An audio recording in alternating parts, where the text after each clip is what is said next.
All right, I'd like to welcome Rob Sand. Rob, thank you so much for joining me to answer Absolutely. some. Happy to be back again. Yeah, we're going to answer some questions from Reddit. A lot of Hello. the Redditors from the r/Iowa subreddit had some questions for you. How are you feeling? It's a Monday, but it's been a productive Monday, so I'm feeling pretty good. Amazing. So, the first question we're going to tackle here, we have a user who asks, we saw a rout of the Iowa Democratic Party in the last electoral cycle, effectively against the national trend. How does the Democratic Party, return to having, or how does Iowa return to having two competitive parties and avoid selecting candidates that have serious skeletons falling out of their closet? I guess I'd say this. So, we had a Democratic trifecta in Iowa as recently, I think, as 2010. We lost it in the 2010 elections, but I think we had it then, or if not, we had it in '08. It's 15 years ago. 15 years ago is not forever. And what that means is, Democrats had the Senate and the House and the governor's mansion then. Like, that's just 15 years ago. This election cycle, the worst election cycle for the Democratic Party in Iowa in my lifetime. We had more split ticket voters in Iowa as a percentage of the state's population who split their tickets for Democrats than in any other competitive state in the entire country. Okay. So, like, the idea that, you can't win in Iowa or that Democrats aren't competitive in Iowa, again, listen to those facts I just said, right? 48.7% of Iowa voters in 2022 voted not for one, not for two, but for at least three Democrats for statewide office. At least three. 48.7%.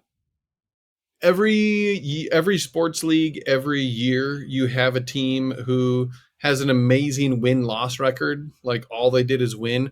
But if you look behind it, it's like, okay, they caught a good break here. They caught a good break there. If it hadn't been for that one call by the refs in this game, they would have lost. And every year you have multiple teams whose record is like kind of middling. But you look behind it and you're like, actually, that team is better than what their record looks like. They lost some, but they weren't. It's not because they're in shambles and they're totally uncompetitive. They just have had, it was a tough season. It's been a tough season for the Iowa Democratic Party. It was a tough season in 2022, but we're not in some despondent situation.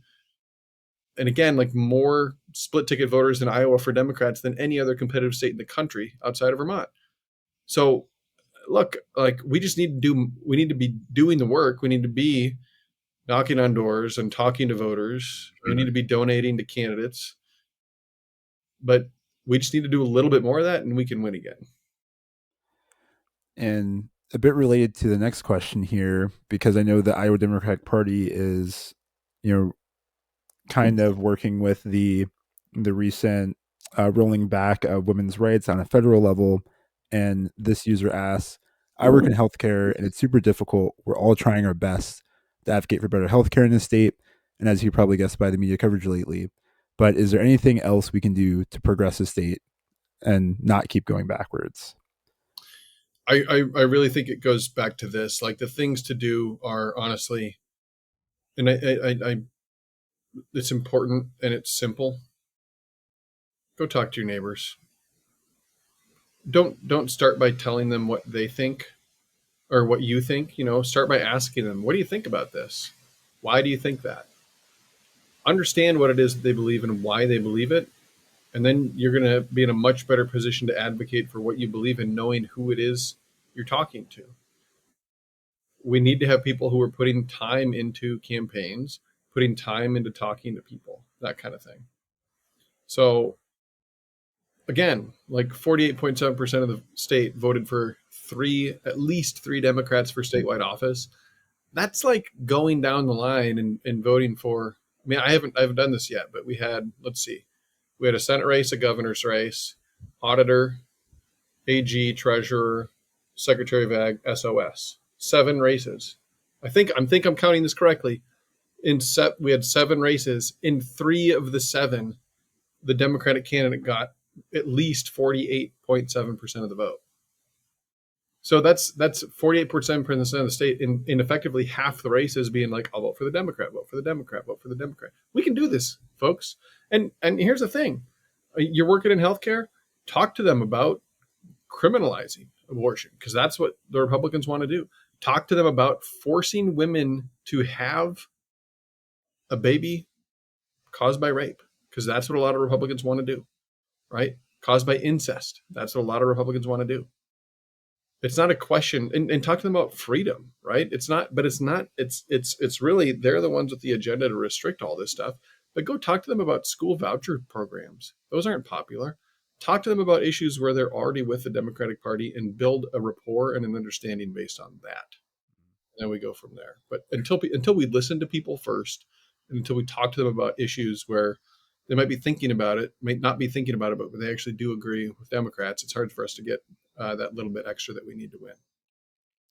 So, speaking of Democrats running for a statewide office in Iowa, one of the most popular questions is to ask you, will you be running for governor in Iowa? Look, I've been asked this question a million times. I don't know if I should give a different answer every time, because just to be fun, or to give the exact same answer. Guys, a lot of people were convinced I was going to run for higher office in 2022. I ran for re-election. There's plenty of good people who can be running for higher office in Iowa. I don't know where I'm eating lunch tomorrow, let alone what I'm going to be doing in 2026. I will tell you, though, that candidates' decisions are impacted by what they see happening out there. And whether it's for Congress or US Senate or your own local races or governor, whatever. You want to make good candidates get into races? Go start something in your community. Go find 5 friends who are going to go do, I don't know, Thursday door knocking every other week, and go knock your community and show people who are thinking about running that there is hunger out there for change. That helps, not me, but I mean me and folks like me, to make the decision to jump in for stuff. The next question we have here is a bit related to a bill that has recently been the source of a lot of talks in Iowa. And this user asks, how can we as citizens hold our government accountable if we can't get information from them? Can you talk a little bit more to that? Oh, about the bill that restricted the auditor's office? Yep. Yep. That's a great question, because I mean, the root of accountability is knowing what's happening. You can't hold someone accountable for someone if you don't know what happened. So you're kind of nailing it on the head there. And the people who passed this bill, who pushed this bill, they know that. They realize we uncovered a record amount of waste, fraud, and abuse in my first term, and they didn't like it because some of it made them look bad.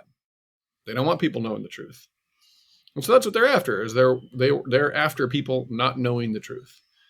The way we hold them accountable for it is continuing to point out when they don't provide answers to questions, and continuing to talk to our neighbors about instances where they've refused to provide records. I mean, look at this.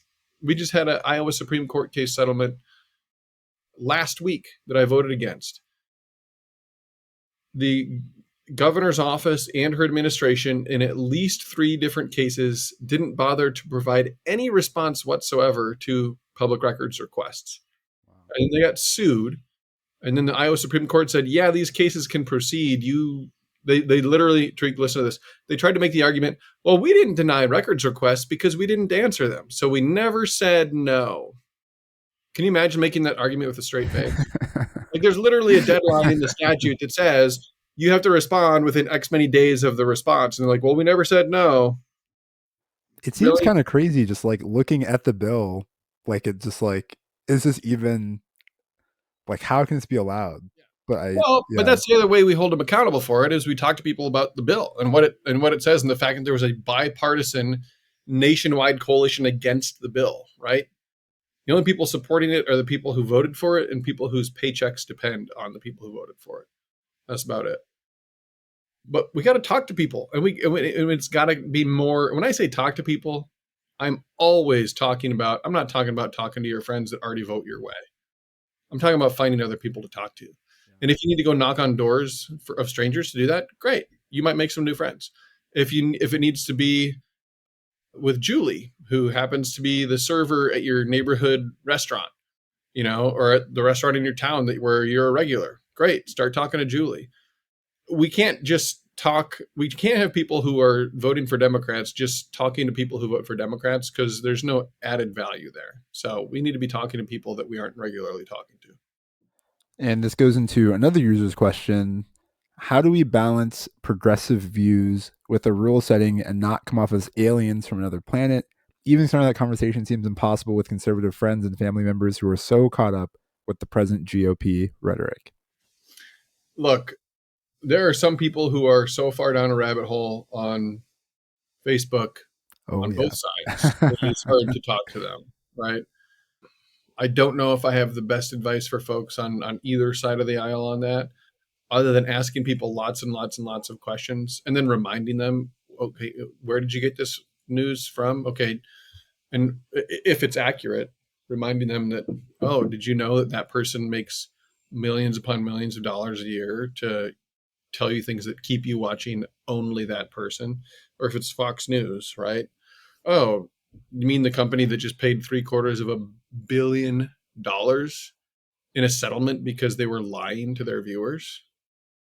You know, ask them what they think about that. I don't. I don't think progressive values are alien, though. I want to quibble with the premise of the question, right? I mean, I'm from a rural area. I consider myself, I am culturally very rural. I like to hunt. I like to fish. I think a lot of what I believe in is central to those things. And a lot of what I believe in because I like to hunt and fish. So I just, if you know rural Iowa and you connect to rural Iowa and you know the people there, I don't think it's tough to explain issues in ways they understand. But again, also like start with something where they already agree on it with you to help build that understanding, build that trust. Talk to them about school vouchers, right? Talk to them about a woman's freedom to choose, and you're going to find a lot of people who agree with you on that. I don't think we need to get into areas that sound alien, if they really sound alien at all, to get people's support. Yeah, and I feel like that concept, you associate rural communities with conservative views, but even just like doing a bit of research on Iowa, like you said, Democrats had a decent amount of the vote. Like just because you're a rural community doesn't mean you can't be a Democrat. Yeah, that's right. And in fact, there aren't really any views that are alien anywhere, because we look at these wins and losses and we color an area in our mind as red or blue, right? Des Moines is blue. There's a lot of Republicans in Des Moines, right? Are there more than 50%? No. But most districts that are quote unquote safe still have up to 42% of the population regularly voting for the opposite party. So, we shouldn't be just looking at whether a place is red or blue. Again, we should be looking at the percentage and the breakdown to try to figure out some of those issues. Another question we have here, this user says, I am somewhat socially liberal, yet finding myself to align with Republicans and conservatives because there are things like the Second Amendment that the Democratic platform seem hell bent on rolling back or outright abolishing. What do you have to say to that? I mean, Joe Biden had 8 years, or excuse me, Barack Obama had 8 years. He never came for anybody's guns. Joe Biden hasn't come for anybody's guns. Certainly, there are a lot of people in the Democratic Party who say they want to do that. Some of them do want to do that, but are Democrats doing it? Not really. They might be saying they want to do it or acting like they want to do it to um, win support. But I think most common sense positions that the Democratic Party holds on issues like that are actually pretty common sense. Right? Like 80% of Americans think that a background check for weapons purchases is a good idea. You know who's stopping that? Republicans. Right? We're talking about a background check, right?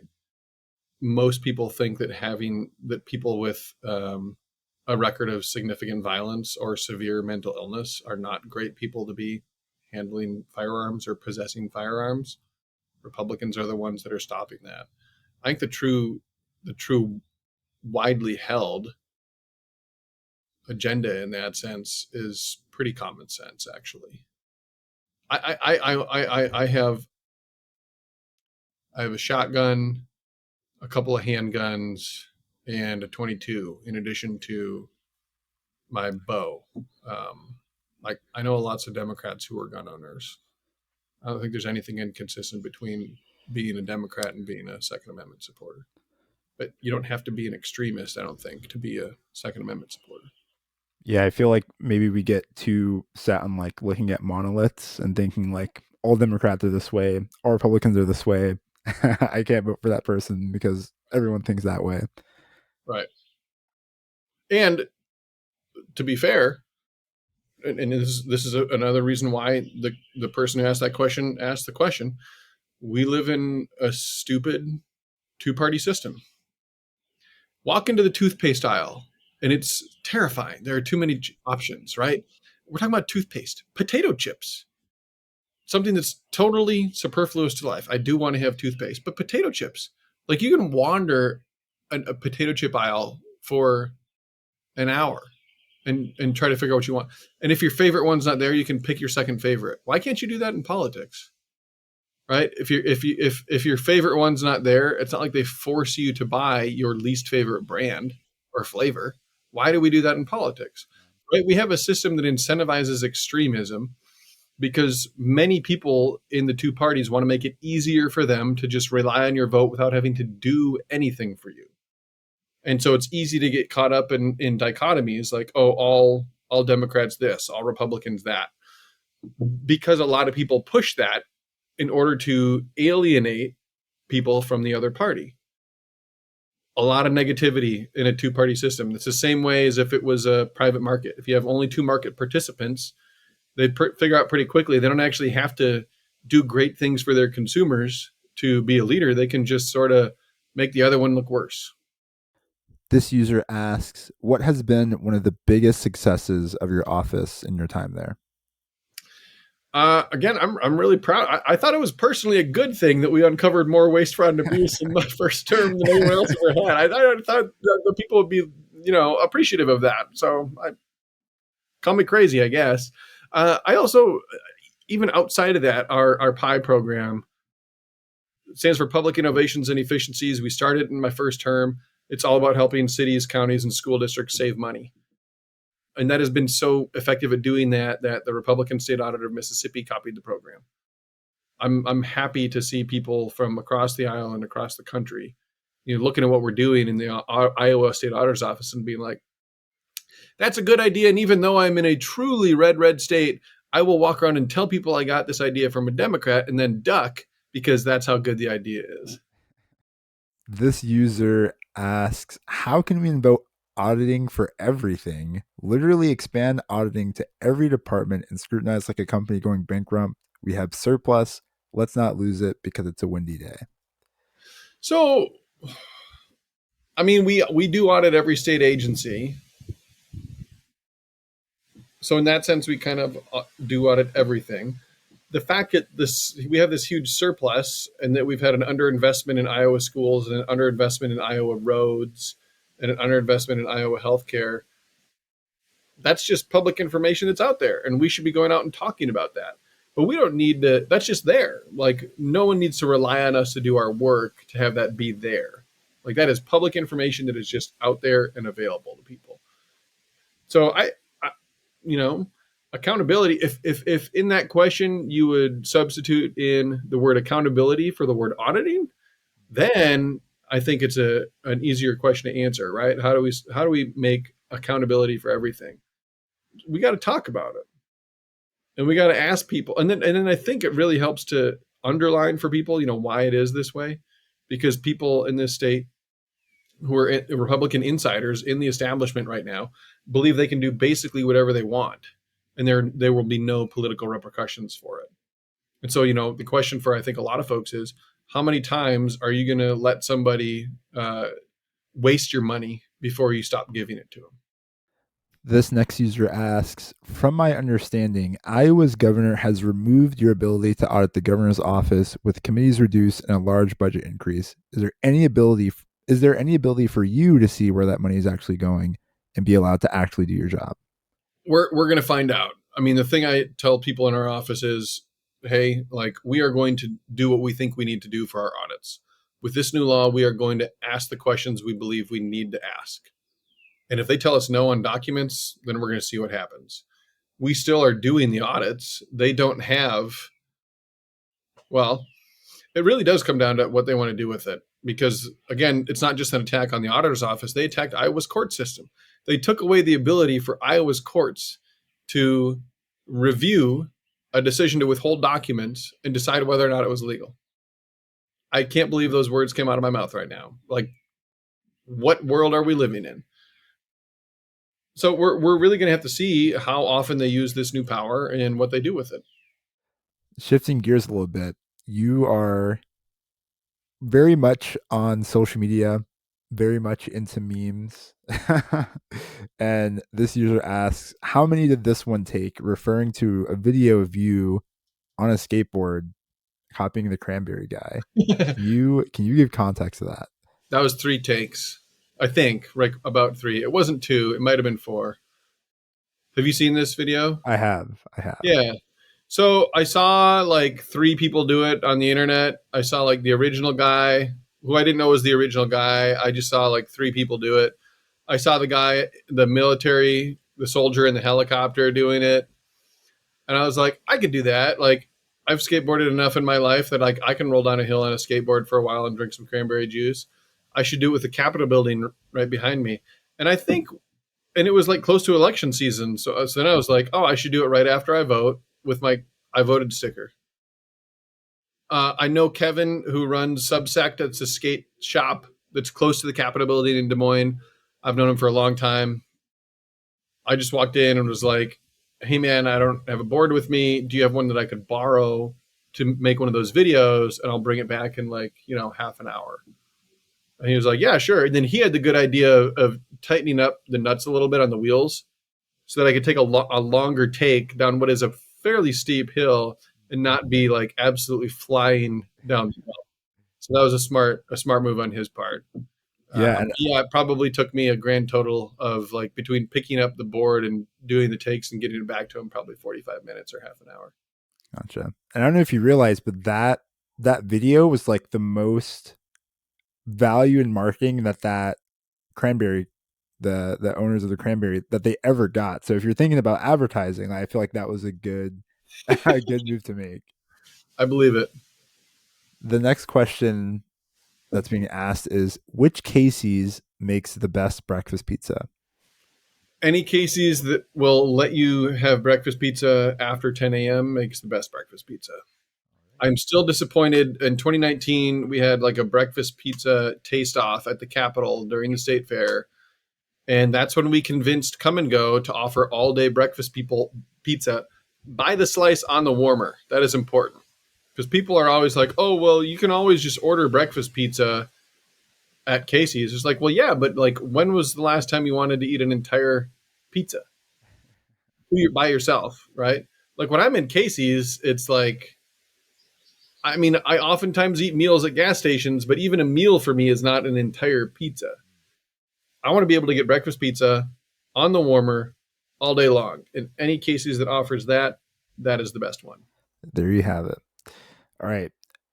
Chicken or potatoes, one of them has to go forever. Which is it? Potatoes. Do you have a reasoning? I like chicken better. Fair. And the last question that we're going to ask here is, what's your dream expedition hunt? I know that you're into hunting. So, good question. I have done a bow hunt for elk in the western US. I did not fill my tag. I got close, but no cigar. I've never really wanted to go outside of the US to do it. And I have no problem with friends of mine that do, people that do. But something about hunting to me is like, it feels like it's like close to home, you know? And so it seems odd to go somewhere else, really, really far away. I would really like to go fill a bow elk tag. That hunt to me was so much fun. It was so exciting, and it was really hard. I hiked 10 miles a day every single day for a week, and we saw a lot of elk, uh, good number of cows, some good bulls, but the only bull that I really had in shooting range and had a good shot at was just a little guy with one half broken off, so he was basically a 1x5. And like, I don't want to, I'm not here to just kill something. I want to get a good bull, and if I take a little tiny bull now, then nobody gets a chance to take him when he's a big boy later on. So I would love to go back out west somewhere and do that again. I've also thought about, honestly, like, maybe I sound like less of an expedition, but just you can do DIY elk hunting in Colorado with an over the counter tag, and you don't have to get a guide or anything. Like, that sounds awesome. Like, just go out there for a long weekend, maybe even do it with a rifle instead. Because if you're really on your own, like, your difficulty level is ratcheted up, so then maybe you can even that out by doing it with a slightly easier weapon. Gotcha. Well, Rob, thank you so Substantially, I much. should say Oh, substantially easier weapon. okay. Well, thank you so much for joining us and answering the Reddit AMA. I'm sure the people appreciate it because I feel like you get a lot more context when it's a video and you're given full responses to the questions. Is there anything you'd like to plug, where people can find you, people want to follow you, anything like that? Yeah, look, it's Rob Sand IA on pretty much every social media channel. Please do follow me. Please do hit the share button on posts. That helps other people learn about me, and what we're doing in the auditor's office. I don't know. I don't think there's anything else I wanna plug other than have a good summer. Yeah, well said. Rob, thank you so much for joining us again. It's great to have you. You bet.